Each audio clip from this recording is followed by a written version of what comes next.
Fahri Hamzah semprot baca pres tukang utang. Utang dengan janji lunas setelah berkuasa adalah bentuk perencanaan korupsi kasat mata. Pantesan banyak kelebihan bayar. Bila ini berhasil, maka itu dicatat sebagai dukungan. Bila kita tidak berhasil dalam pilkada, maka itu menjadi hutang yang harus dikembalikan. Oke. Ya. Jadi itu kan dukungan tuh. Nah, siapa penjaminnya? Yang menjamin Pak Sandi. Jadi uangnya bukan dari Pak Sandi. Akhirnya disepakati. Nah, habis itu sepakat nih angkanya.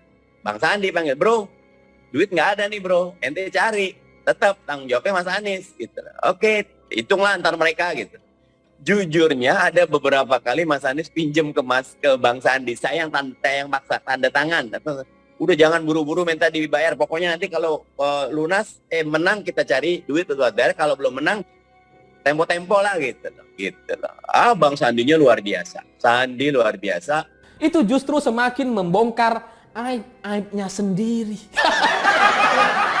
Yang semakin dia klarifikasi, semakin terbongkarlah kebohongan, kelicikan, kemunafikan, dan aib-aibnya sendiri. Polemik utang baca pres Anies Baswedan kepada Sandiaga Uno tengah ramai jadi perbincangan publik. Kasus ini mulai meledak setelah kali pertama diungkap politisi Golkar, Erwin Aksa. Teranyar beredar sebuah surat pernyataan yang berjudul Pengakuan Utang 3. Di dalam surat itu tertera jelas bahwa Anies Baswedan meminjam uang kepada Sandiaga sebanyak 3 kali dengan total mencapai 92 miliar rupiah. Namun, yang menarik perhatian, Wakil Ketua Umum Partai Gelora Fahri Hamzah adalah poin 7 dari perjanjian tersebut.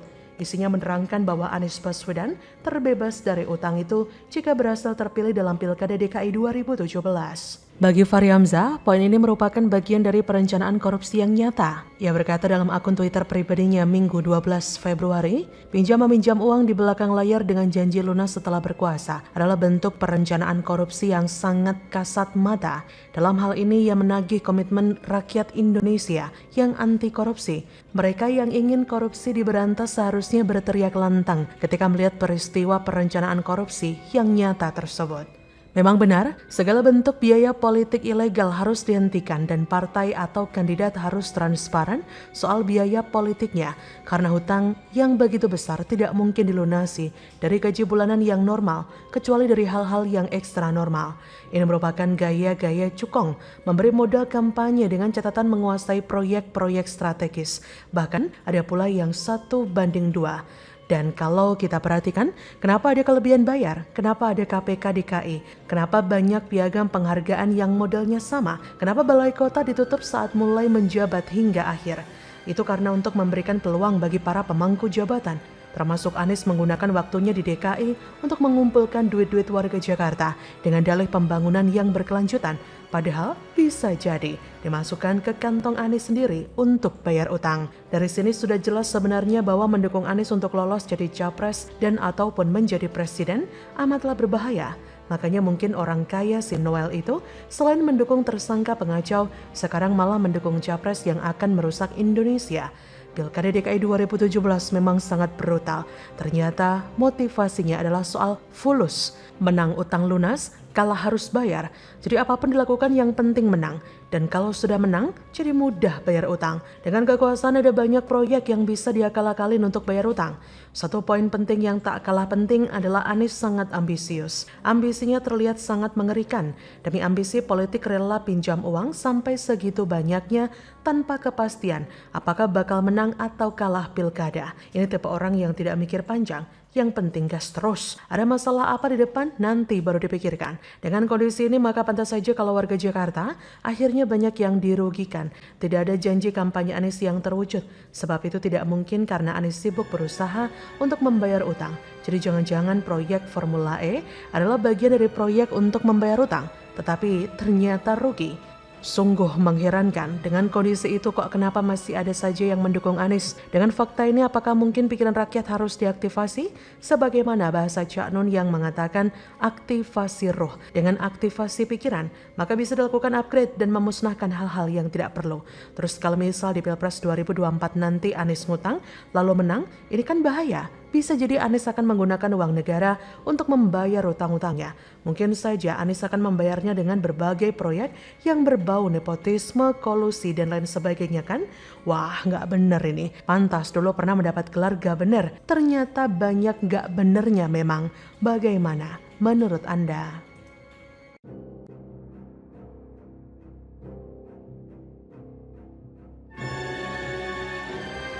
Bahwa untuk berhadapan dengan Pak Prabowo dan menghentikan Pak Prabowo, saya tidak mau. Prabowo sindir telak Anies, tegaskan tak akan jadi pembohong dan jadi pengkhianat meski sering dikhianati. Emang dasar maling kundang tuh gak benar, durhaka. Ada yang mengatakan politik itu kotor. Silahkan. Kita memilih politik yang bersih, politik yang lurus. Ada yang mengatakan Prabowo sering dibohongi, Prabowo sering dikhianati. Tidak ada masalah. Yang penting adalah Prabowo tidak bohong dan tidak berkhianat. Rakyat dalam keadaan susah, terancam, memang seharusnya kita bersatu. Siapapun pemimpinnya, siapapun pemerintahnya, kita tidak melihat itu. Kita harus bersatu mendukung pemerintah yang sedang berkuasa. Dari kubu Anies sih yang ngeles ya, katanya itu ya buat pencapresan 2019 lalu. Tapi kan ya Gerindra ngungkit lagi masalah itu ya, artinya kan Gerindra ya masih nganggep kalau perjanjian itu relevan kan. Benar. Soalnya kan Pak Prabowo ini masih nyalon lagi. Benar, janji adalah janji, gimana tuh? Saya tidak ingin menjadi bagian dari daftar orang yang mengkhianati promotornya. Saya tidak ingin menjadi orang yang menjegal promotornya. Pak Prabowo hari ini adalah calon presiden dari Partai Gerindra. Saya sampaikan berkali-kali bahwa saya tidak ingin menjegal, saya tidak mau menjadi orang yang dibawa untuk berhadapan dengan Pak Prabowo dan menghentikan Pak Prabowo. Saya tidak mau. Sepak terjang politik Prabowo tentu sudah sangat kental di mata publik. Sudah 3 kali ketum Gerindra ini mencalonkan diri untuk bisa menggapai kursi presiden. Antara gigih dan terobsesi memang beda tipis. Namun lagi-lagi langkah Prabowo untuk mewujudkan mimpinya itu harus melewati perjalanan terjal. Hal itu lantaran anak didiknya yang selama ini dianggap setia kepada dirinya malah menusuknya dari belakang. Anak yang sudah digendong menuju kemenangan Pilgub DKI 2017 lalu, kini mulai adu kekuatan dengan ayahnya. Anies Baswedan seorang anak yang dianggap lupa dengan jasa orang tuanya. Masih ingat tidak kawan tentang ucapan Anies di kanal Mata Najwa? Saya ingatkan nih kalau lupa ucapan Anies, saya tidak ingin menjadi bagian dari orang-orang yang mengkhianati Pak Prabowo. Lucu bukan tutur katanya kala itu? Ucapan yang mampu menghipnotis semua telinga yang mendengarnya. Seolah-olah kalimat itu akan terus dilakoni Anies untuk tidak menjadi poros ketiga Prabowo dalam Nyapres. Lantas bagaimana ekspresi kemarahan kader Gerindra terhadap politisi yang pernah didukungnya tersebut? Wakil Ketua Dewan Pembina Partai Gerindra, Desmond J. Mahesa, dengan ada yang jengkel mengatakan Anies itu ibarat barang mati yang dihidupkan oleh Prabowo. Waduh, ngeri. Andre Rosiade yang lebih geram lagi sama Anies. Sampai-sampai ia mengatakan bakal capres yang diusung Nasdem itu tidak memiliki etika sama sekali. Lantaran tak pernah sekalipun ia menemui Prabowo sebelum memutuskan maju sebagai capres sampai sekarang. Padahal dia bisa jadi seperti sekarang berkat kebaikan Prabowo. Wah, ngeri juga ya melihat kelakuan Wan Anies. Nafsu berkuasanya itu loh lebih gede dari nafsu orang yang lagi sange. Sampai-sampai basis masa orang yang pernah membesarkannya hendak direbutnya juga. Dan sayangnya, ambisi itu tidak dibarengi dengan kemampuan kinerja yang baik. Cuma jago kata-kata. Kalau begitu sih, saya pun bisa. Bagaimana menurut Anda?